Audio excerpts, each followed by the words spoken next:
میرے نبی نے فرمایا بنی اسرائیل میں ایک نوجوان تھا جس کا نام تھا کفل. ہر رات نئی لڑکی اس کے پہلو میں آتی تھی. ایک رات ایک لڑکی کو لے کر آیا 60 دینار. 60 دینار آج کے سونے کے ریٹ کے مطابق 6 لاکھ روپے بنتا ہے. جب اس کے ساتھ کمرے میں الگ ہوا تو دیکھا تو وہ رو رہی تھی. تو کفل نے پوچھا کیوں رو رہی ہے؟ تو اس نے کہا کفل میں پیشہ ور نہیں ہوں، میں عزت دار ہوں، مجھے بھوک نے یہاں تک پہنچا. جب مالدار لوگ زکوٰۃ نہیں دیتے تو غریبوں کی بیٹیاں نیلام ہو جاتی.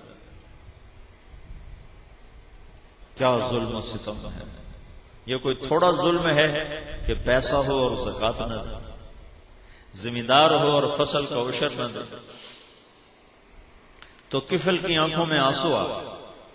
اس نے کہا تو میری بہن ہے، جس عزت کے ساتھ آئی ہے اسی عزت کے ساتھ واپس چلی جا، اور میں بڑا کتا انسان ہوں، میرے لیے دعا کر اللہ مجھے معاف کر. اور کفل کو نہیں پتا کہ اگلے گھڑی فیصلہ کیا ہو چکا. وہ بچی گھر پہنچی، پیچھے کفل مر گیا. یہ ایسا نامی گرامی بدماش تھا، کل نہ اس کو کوئی غسل دینے آتا، نہ کوئی کندھا دینے آتا، نہ اس کا کوئی جنازہ پڑھنے آتا. وہ ایسا غلط انسان تھا. تو میں اس شہنشاہ کی رحمتوں پہ قربان جاؤں. ارے تم تو محمد مصطفیٰ کے امتی ہو، تمہارے لیے تو 2 مہربان ہیں، ایک اللہ اوپر ہے، ایک نیچے محمد مصطفیٰ ہے. وہ تو بنی اسرائیل کا ہے، اس کے پیچھے تو محمد مصطفیٰ کی پشت پناہی نہیں ہے. لیکن میرے اللہ نے کیا کیا؟ جب صبح ہوئی تو لوگوں نے دیکھا کفل کی دیوار کے اوپر لکھا ہوا تھا ان اللہ قد غفر للکفل، اللہ نے کفل کو معاف کر دیا ہے، جاؤ جنازہ پڑھو، جاؤ کفن دو، جاؤ دفن کرو، جاؤ کندھا دو، کہ جس رب نے پکڑنا تھا اس نے معاف کر دیا ہے.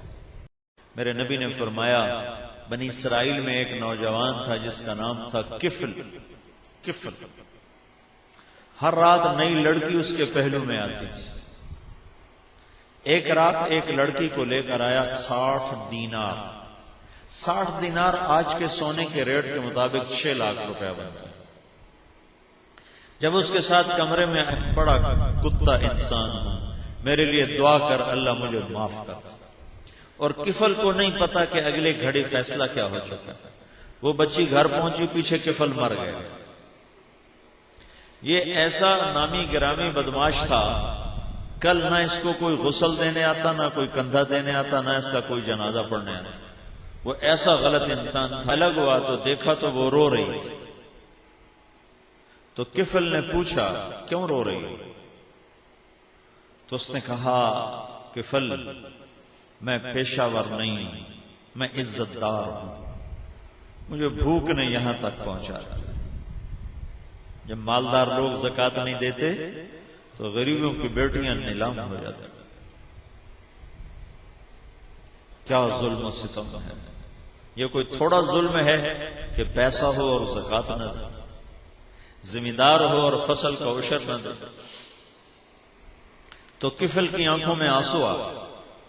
اس نے کہا تو میری بہن ہے، جس عزت کے ساتھ آئی ہے اسی عزت کے ساتھ واپس چلی جا.